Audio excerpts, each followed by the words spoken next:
പറഞ്ഞില്ലല്ലോ, ഹദീസ് ഉദ്ധരിച്ചാൽ ജനങ്ങൾ കേൾക്കട്ടെ, നാളെ നിങ്ങളും കേൾക്കട്ടെ. ഞങ്ങൾ കണ്ടിട്ടില്ലല്ലോ, ഞങ്ങൾക്ക് അസ്വസ്ഥത ഇല്ലല്ലോ. നിങ്ങൾക്ക് എന്താ ഞങ്ങൾ പ്രസംഗം തുടങ്ങുമ്പോഴേക്ക് അസ്വസ്ഥത? എന്തിനു ബേജാറാവണം? യുരീദൂന ലിയുത്ഫിഉ നൂറല്ലാഹ്. നിങ്ങളുടെ കയ്യിലാണ് അല്ലാഹുവിന്റെ പ്രകാശം എങ്കിൽ അല്ലാഹ് നിങ്ങളുടെ കൂടെ അല്ലേ? ഞാൻ ചിന്തിക്കുന്ന കാര്യം അതാ. എന്റെ മനസ്സ് ഉള്ളും പുറവും ഒന്നായതുകൊണ്ട് ഞാൻ പറയാൻ, നിങ്ങളെ കൂടെയാണ് അള്ളെങ്കിൽ ഒരു മുജാഹിദിന്റെ പ്രസംഗം നടക്കുന്നിടത്ത് നിങ്ങൾക്ക് എന്തൊക്കെ വെപ്രാളോ? ശരിക്കും വേണ്ടത് എന്താ? മുജാഹിദുകൾ പേച്ചവരാണെങ്കിൽ അത് കേൾക്കാൻ ജനങ്ങൾക്ക് അവസരം കൊടുക്കല്ലേ വേണ്ട അല്ലേ? ജനങ്ങൾ കേട്ടിട്ട് ഇവർ പേച്ചവരാണെന്ന് മനസ്സിലാക്കാൻ മുജാഹിദ് വാൽശേരി എന്ന ഭീകരവാദി എന്ന് ഞങ്ങൾ പറഞ്ഞല്ലോ, നിങ്ങൾ കേട്ടോളി. മൂപ്പർ എന്ന ഭീകരവാദിന്റെ പ്രസംഗം നല്ലേ പറയേണ്ടത്. എന്നിട്ട് കസേരട്ടോട്ട് കേൾപ്പിച്ച് ഞാനെന്ന ഭീകരവാദിയെ ബോധ്യപ്പെടുത്തിക്കൊണ്ട് സുന്നിയിൽ ആളുകൾ ഉറപ്പിച്ചു നിർത്തില്ലേ? അവർക്കറിയാം കട്ടയും പടവും മടങ്ങും. 2.5 മണിക്കൂർ പ്രസംഗിച്ച കട്ടയും പടവും മടക്കും. അത് ഞങ്ങളുടെ കയ്യിൽ ആയുധത്തിന്റെ ബലോ കയ്യും മസിലും ഒന്നും ഉണ്ടായിട്ടല്ല. ആകെ 52 കിലോനേ ഉള്ളൂ. വേറെ ശക്തിയൊന്നുമില്ല. ഇതിന് അല്ലാഹ് തന്ന ശേഷി വേറൊന്നുമില്ല. അതിന് അല്ലാഹ് ശേഷി തരാൻ ഒരു കാരണമുണ്ട്. അവൻ പഠിപ്പിച്ച ദീനല്ലാത്തൊന്നും ആരോടും പറഞ്ഞിട്ടില്ല. ദീന് കണിശതയോടുകൂടി പറഞ്ഞു. ആരെയും കോംപ്രമൈസ് നോക്കിയില്ല. കൊല്ലപ്പെടുമെന്ന് വിചാരിക്കുമ്പോൾ പോലും കോംപ്രമൈസ് ഒന്നുമില്ല. സത്യം പറഞ്ഞു. കാരണം അഫ്ദലുൽ ജിഹാദ്, ഏറ്റവും വലിയ ജിഹാദ് റസൂൽ പറയുന്നു. ജിഹാദിൽ ഒന്നെന്താണ്? ഖുർആൻ കൊണ്ടുള്ള ജിഹാദാണ്.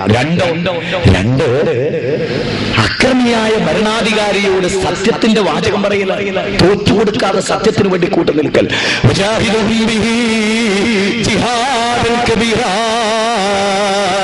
നിങ്ങൾ ഈ ഖുർആൻ കൊണ്ട് ജിഹാദ് നടത്തുക.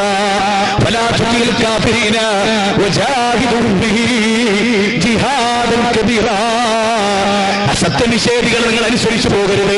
ഈ ഖുർആൻ കൊണ്ട് നിങ്ങൾ വമ്പിച്ച ജിഹാദ് നടത്തണം. 25-ാം അധ്യായം 52-ാമത്തെ വചനമാണ്. വലഖദ് ജീതുമൂനാ ഫുറാദാ കമാ ഖലഖനാകും അവ്വല മർറ.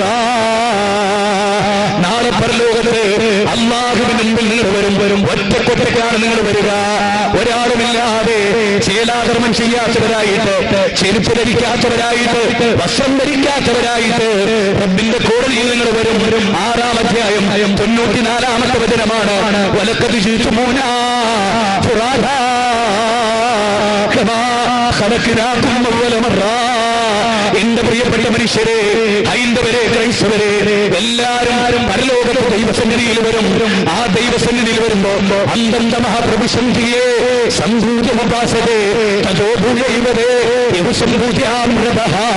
ദൈവത്തെ അല്ലാതെ ദൈവത്തിന്റെ സൃഷ്ടികൾ ആരാധിച്ചാൽ ഘോരാന്ധകാരമായ നരകത്തിലാ പോവുക. ആകാശഭൂമികളെ സൃഷ്ടിച്ച സർവാധിനാഥനായ പടച്ചതമ്പുരാൻ, ഇവിടെയുള്ള 714 കോടി മനുഷ്യരെയും സൃഷ്ടിച്ച പടച്ചതമ്പുരാൻ, ഖലഖസ്സമാവാതി ബിഗൈരി അമദിൻ തറൗനഹാ വഅൽഖാ ഫിൽ അർളി റവാസിയ അൻ തബീദ ബികും വബസ്സ ഫീഹാ മിൻ കുല്ലി ദാബത്തിൻ വഅൻസൽനാ മിനസ് സമാഇ മാഅൻ ഫഅംബത്നാ ഫീഹാ മിൻ കുല്ലി സൗജിൻ കരീം. ഹാദാ ഖൽഖുല്ലാഹ്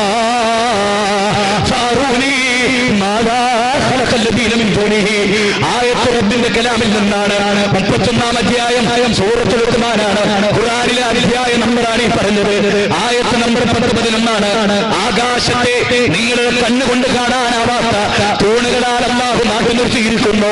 ഭൂമി നിങ്ങളെയും കൊണ്ടിടകാതിരിക്കാൻ പർവ്വതങ്ങളെ ആണികളാക്കിയിരിക്കുന്നു. ആകാശത്തുനിന്ന് മഴ ചൊരിഞ്ഞു തരുന്നു അവൻ. നിങ്ങളെ ഇണകളായി സൃഷ്ടിച്ചിരിക്കുന്നു. ഇതെല്ലാം അവന്റെ സൃഷ്ടി വൈഭവമാണ്.